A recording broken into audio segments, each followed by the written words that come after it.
Angelo here. Welcome to my channel, and welcome back, viewers of my stream. I'm here to talk about pretty much just a quick little question to majority of people out there is, what makes a game fun? And not only that, what makes a free-to-play game fun?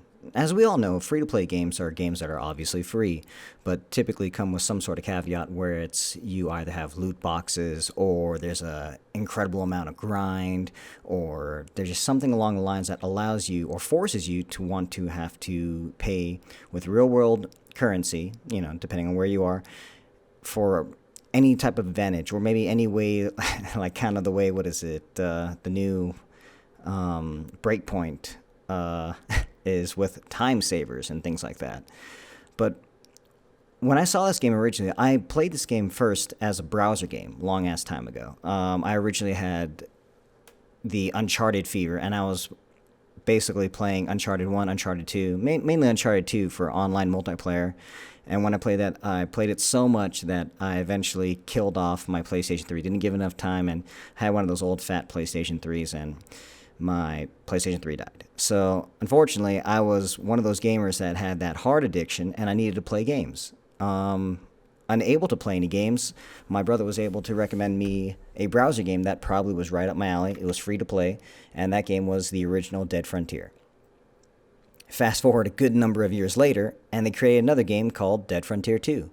And this right here is basically what it is. Again, it's a free-to-play game, and I was under the impression there's only one main programmer that's basically doing all of this. I believe he has other people helping him with like character design, sound designs, and of course the voice actors and all those. But the overall programming for this game is done by just one guy, which that in itself is impressive. And what's really impressive is that people ask and request for certain things, and he slowly starts working it in. Now, I was told that he did abandon this game for up to a year, maybe like a little less than half a year. I believe he fully came back around July this year, but I believe near the end of last year, he pretty much abandoned the game, and everyone thought it was a dead game. So when I was looking through my Steam catalog and I found this game, I thought, oh man, this looks like it could be cool, free to play, might as well. And then it said, oh, game's dead, developer left. I was like, not going to waste my time. But then come to find out later on, again, I was just randomly looking at it. Could even been my brother that like just threw it at me again. I was like, I'll take a look at it. And then it said, bam, all these different updates. Everything's on there. And I was like, I don't know if I'm just a player who likes updates. I don't know if you guys are like me, where I constantly look at things, and if they're constantly getting updated, I liked it. Like original PUBG, when I first saw that game, I was like, oh man, this game's getting updated. Update hype, new stuff hype. Am I just a shiny things gamer? I like things that are new. I like updates. And this game has been doing it so far. I mean, especially since I've only realistically played it this last weekend. And the things that I also enjoy about this is that, well, for one, I guess this is what you're watching here is an outpost attack. And it's in I believe it's in one of the higher level areas, level 20 area, Greywood. And that's where you see all these different types of boss monsters coming. They'll run at you. Some have bleed attacks, irradiated attacks. They'll puke on you. And pretty much you just got to defend that door. And then you get an XP buff, which is overall cool, because then you can think of, you don't really need a time skipper, because if you just play the game, do the events, you can level up and you can get items. There's quests, and everything's randomly generated. So if you're a Diablo fan, you can get right into this game and kind of just hop in and play it that way. And everything's very similar to what you remember. It's just mind-boggling how games of nowadays, like as far as innovation, are being pushed ahead by people with either limited to no development team, which for me, I know it may not be the prettiest game to look at currently right now, but the game Daymare, I really had a great time playing that one. It definitely reminded me of the older Resident Evil games, Silent Hill games. It was super nostalgic. Being as a 90s kid, I remember all the things, even the Mike Tyson ear-biting thing that happened. I think here's why I super messed up, and it gives you an option to cancel your reload, because when you reload, you're walking, but then at the same time, you're vulnerable, so it gives you a chance to run away. But if you mash your R button, or me, I'm playing mouse and keyboard, it'll cancel my reload, and I guess I kept getting hit, and I kept canceling my reload, and yeah, I thought I had a bullet. Did not. I'm dead. But even that, I'm playing this game, again, fun.